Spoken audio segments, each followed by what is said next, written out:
Drilling fluids touch just about everything in the drilling process. We're here to deconstruct the drilling process and drilling fluid concepts to provide a deeper understanding of our industry. In each episode, we'll share information, talk to interesting people, and maybe share a few stories along the way. Welcome to the Flowline, a production of AES Drilling Fluids, brought to you by Matt Offenbacher and Justin Gauthier. Hey everybody, welcome back to another captivating episode of the Flowline. I'm here with my lovely co-host, Mr. Matt Offenbacher. Matt, it's good to see you, not in person but on Zoom. Share with the audience what you're doing and where are you, because you're definitely not here in Houston.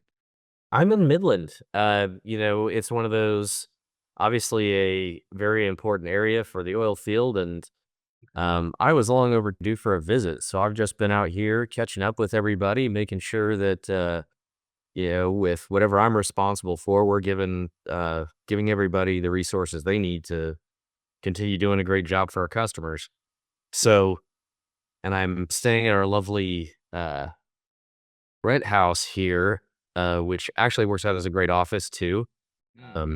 So fun story. I normally try and steal people's offices while they're out, and they keep taking the fob that controls the mouse and keyboard. And so What? I think they're like onto me. So they're like, oh, this is a perfect place to set up. But then it's like, I'll just go back to the house. Yeah, that's hilarious. So they're when you went to their office, there was no mouse or keyboard in some of them? Well, so I had the mouse and the keyboard, but not the little fob, the transmitter. Oh. Like they keep that on the laptop that they take with them. So there's never a way to connect to it. And it's like, well, shucks. Yeah, well, that'd be tough.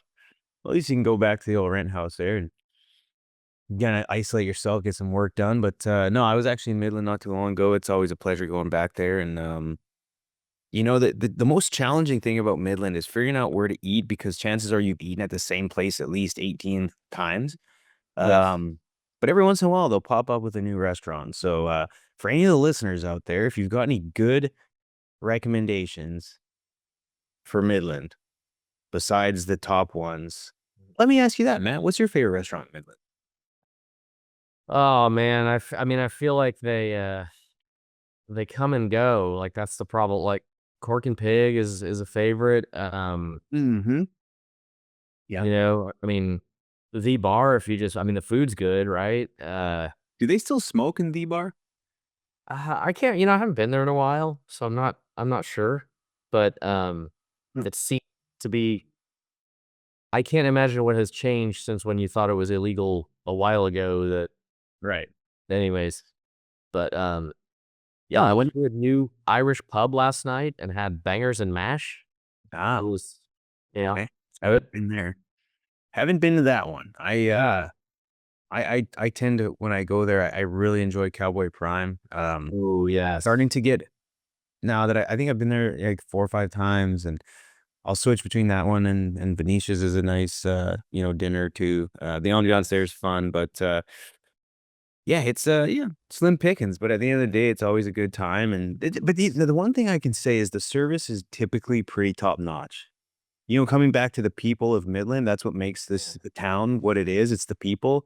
Raleigh, for sure. Yeah, no, it's good. But anyway, this is definitely not a like a restaurant blog video series.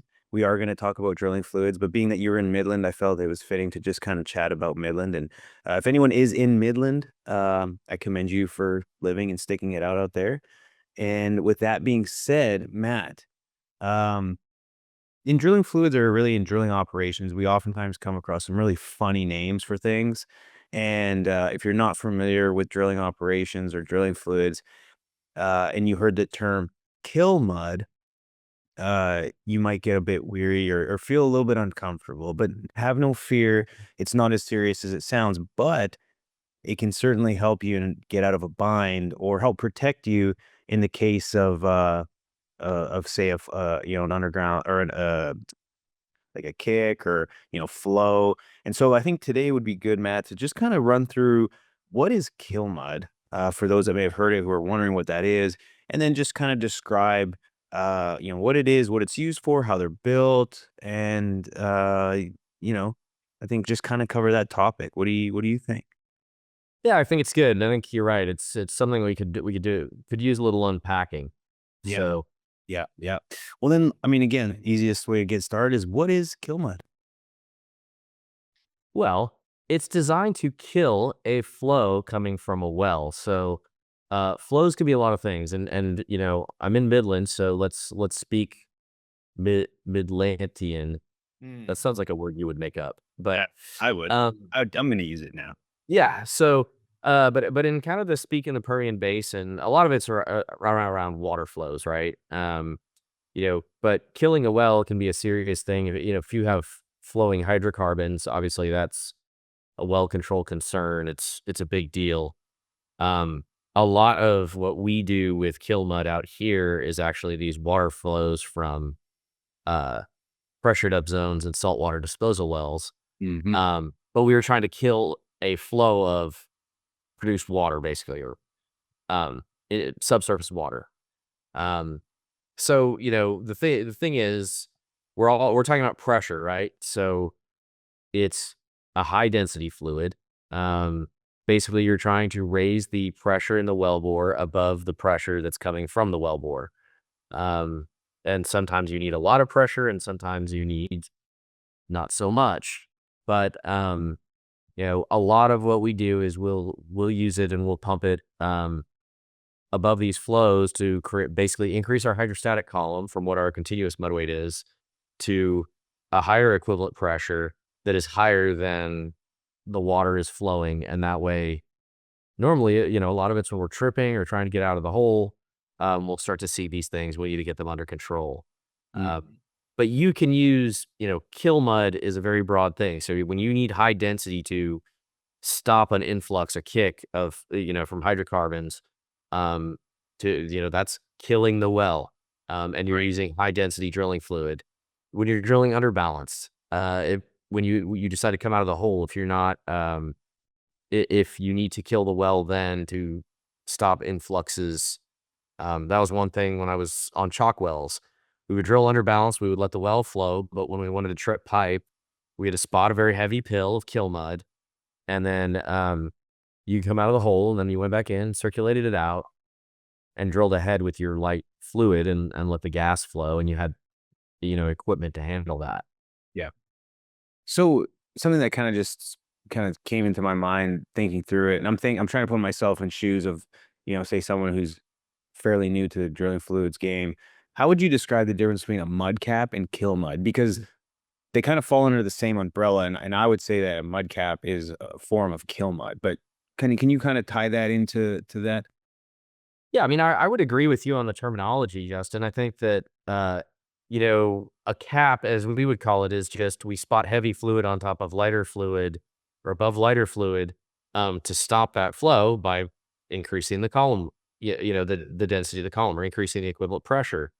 So a cap does the exact same thing, right? And normally we are doing it once again, with our sort of nomenclature regionally in West Texas. A lot of it has to do with those water flows we're always fighting. Cool. Perfect. No, thanks for just kind of defining the two, because I can see if someone getting started, to be like, well, what's the difference between a mud cap and kill mud? They kind of sound the same, but anyway, if anyone was curious out there, we got that answered. Let's talk a little bit about, I mean, obviously this can come in while you're drilling with oil-based mud, water-based mud. But let's start off with the water-based mud piece. Provide some sort of just some further detail on like mixing and how we're actually building these things.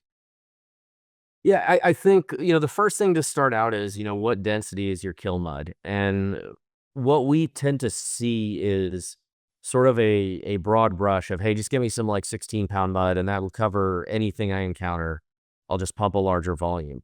Um, but for a lot of these, if you do the math and you look at your shut-in pressures and how much overbalance pressure you want to have, you may not need that much density. But when we talk about, especially, killing these kinds of flows, what you're looking at, a lot of people say, hey, send me 16 or 18-pound mud. And the challenge is getting that stuff mixed thoroughly and properly to get it out there. So, one of the things is the more solids you have in drilling fluid, the slower it goes to mix it, which is why, this is true in water-based or oil-based. A lot of times, if you expect to need a lot of kill mud, if you're gonna mix it on location, you'll have a mixing plant. You'll have, like, a hopper and a pre-mix pit, and you may even have, like, extra barite silos to mix all that stuff. Um, Given that you may not have that, there is a reasonable chance that you would mix it at the plant because it does take if you can do it offline, it does take some patience and some supervision. Right. Um, because with water-based mud, like, you start getting up 13, 14, 15 pounds and like you've got to add that barite really, really slowly because even though it's water wet, it's got to get water saturated, if you will, the base fluid. Otherwise it'll, fall right through and start sitting in the bottom of the tank, which Right. is obviously something you don't want. So patience is absolutely the key there. Yeah, and I want to do a shameless plug to the old Kermit warehouse.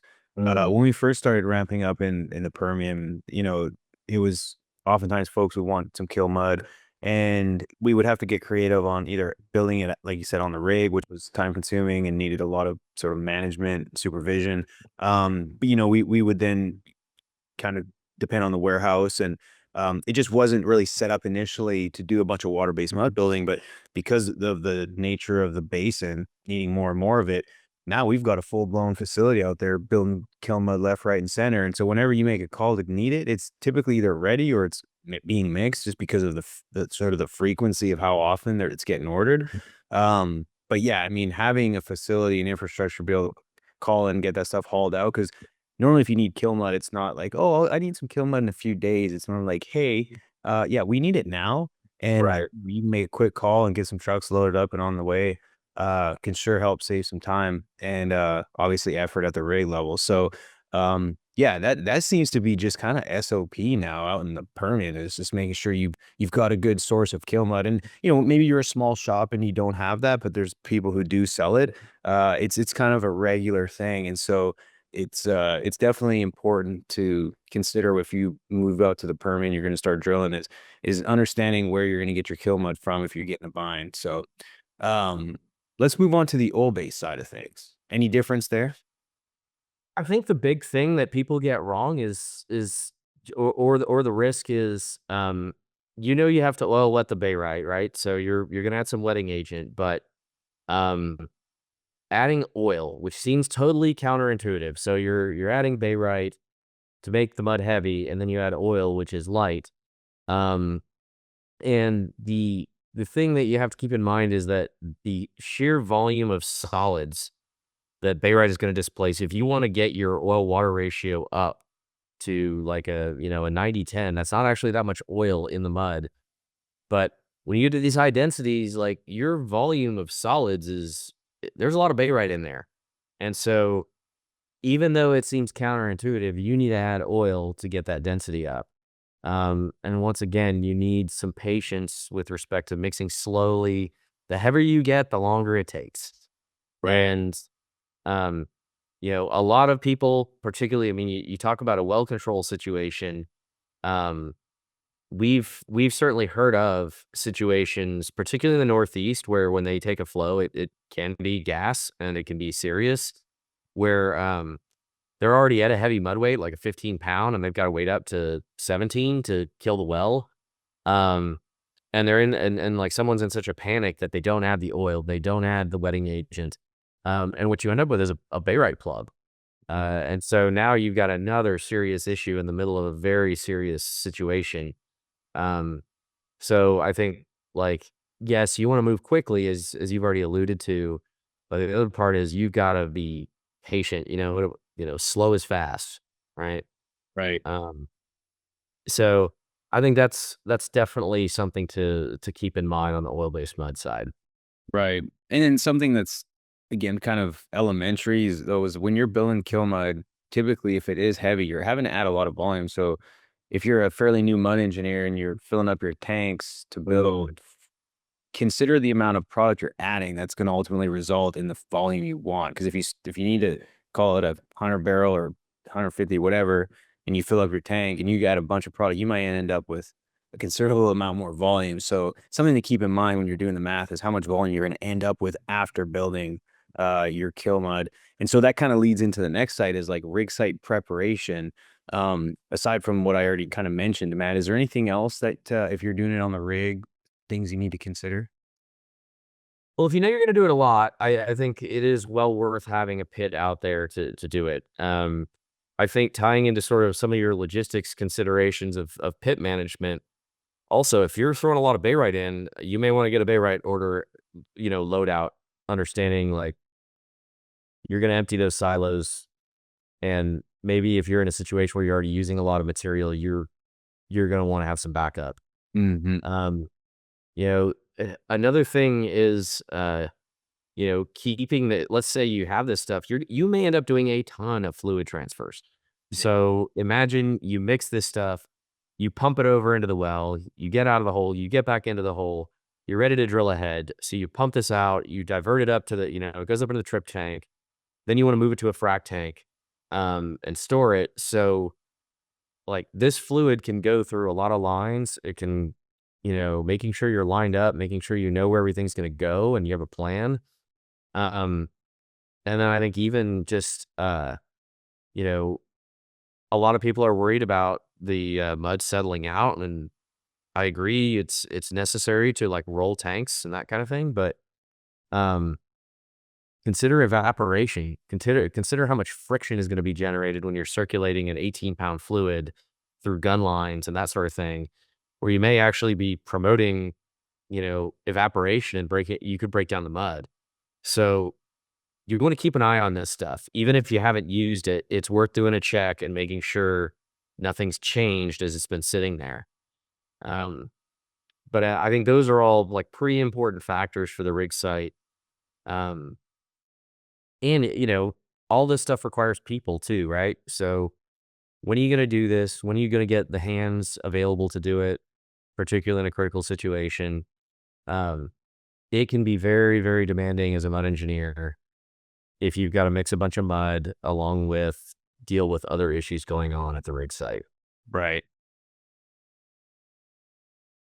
So, Matt, before we kind of wrap things up, I do want to revisit the cab conversation. These are some things in there that I think are worth mentioning and considerations. And so, some stuff we had in the notes here. So, kind of going back to cab for water flows, man, what are some things we need to really consider so we don't make any mistakes? I think that we can be a little more, I don't know if nuanced is the right word. Yeah, sure, we'll go with that. But we could save some money by paying attention to some of the details. And by this, we see folks like mixing heavy mud and transporting it and all that. That's expensive. Right. Um, and what we see sometimes is, you know what, we're just going to pump 200 barrels every time because I know that no matter what, that's going to kill whatever's down there. Sure. Probably true. However, that's a lot of volume and that's a lot of money. Um, and so oh well, let's just pump 18 pounds. Why not? Or let's just pump 16 pounds. Well, it could be that you only need 12 pounds and like you don't need all of it. You're killing a fly with a sledgehammer kind of thing. Right. And all that has a cost where putting this sort of into your SOP of just we always do the same thing can actually affect you where you could say, okay, well, look, I know that I'm seeing 50 psi pressure when I'm shut in.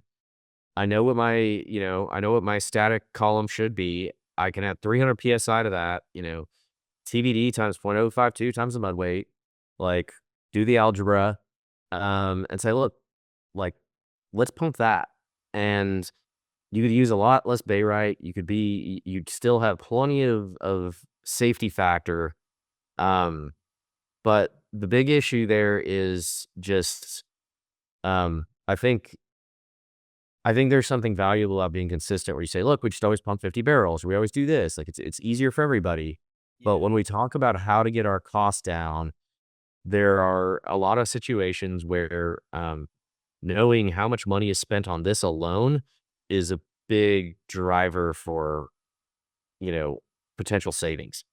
Um, I mean, sometimes you may not even have a flow. It's just like, when we come out of the hole, we always do this. Yeah. And Um, I think, there's, and part of me, again, being coming from that world, it's nice to have things standardized because then at 3 in the morning when you're trying to do the math, it's easier just to just do what you did and because you know it works. So it's a balance, right? It's like, do we like engineer the crap out of everything we do? No. Do we standardize everything just because it's easy and dummy proof? No. Kind of somewhere's in the middle. But to your point, Matt, like there is a lot of, I guess, I don't want to call it waste, but just like room for improvement. If a little bit more, I guess effort is put into looking at the details instead of, just kind of questioning again. So like, why are we doing this and why is the volume this? And it's like, I don't know, it was in a drilling program from 3 years ago and it's worked every time. I said, well, hey, let's take, you know, whatever, how long that takes to just reevaluate to make sure maybe we only need 150. Next thing you know, you extrapolate that, a bunch of savings. Here you go, customer. We did a little math and helped the program. So, kind of going back to just always, again, I think we've talked about this in other episodes, is like, you don't necessarily have to question everything, but certainly be curious enough to ask yourself, why do we do it this way? And is there a better way or a better method that could help improve performance or efficiencies?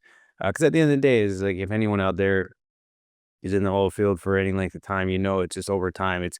You just get um, there's just a lot of efforts being made to improve on what we're doing, and there's little things that over time can matter. So and that's definitely one of them. Yep. Yeah, I think, it goes back to also think about everybody throws in a safety factor, and all of a sudden it's like, okay, well, if we did 50 barrels of 16 pound, then I know if I do 50 of 16.5, I'll definitely be safe. And then the next person comes along and says, well, we need to do 60 barrels just because one time. And all of a sudden we sort of like sandbag ourselves into an extreme place maybe we don't need to be. So, and I think there's a lot of, okay, why did we do this?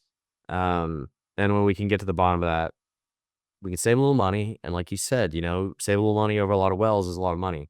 So Yeah, exactly. Last but not least, Matt, how would you say this is like a form of well control, or how would you sort of distinguish well control from, say, mud caps or kill mud, or can you, I guess, well, you use kill mud to kill a well, right? But how you do it is a whole other. I mean, this is why people are well control certified at the rig. mm, There are different methods for how you are going to kill the well. That's a whole process and set of procedures that I definitely want to recognize, um, and also say like just spotting a cap is not the only way that you kill a well. If you have a serious well security issue, you are having pressure control, particularly if it's a hydrocarbon influx. Um, there is a whole set of procedures and best practices for that, and I would just wanted to make sure we pointed out we really haven't covered that. So yeah, no, and it's good. I'm glad you sort of cleared that up because I'm sure there's folks out there that were wondering the same thing. We try and cover all bases, but if we haven't covered all bases for the listeners out there, please reach out to us over LinkedIn, or you can hit us up at the Flowline podcast at asflues.com. Be on the lookout for some more great episodes coming. If you're a video type information consumer, then we've got the videos up too now, which is awesome. So with that said, everyone take care. And if you have questions, please reach out. Until next time, be safe out there, folks. take care. Thanks for listening. Please tune in next week for another exciting episode of the Flowline. And remember, may your returns always be full and your trips always smooth. Views expressed in this program belong to participants and not their employees. The program is for informational purposes only and cannot take the place of seeking professional advice. Copyright AES Drilling Fluids.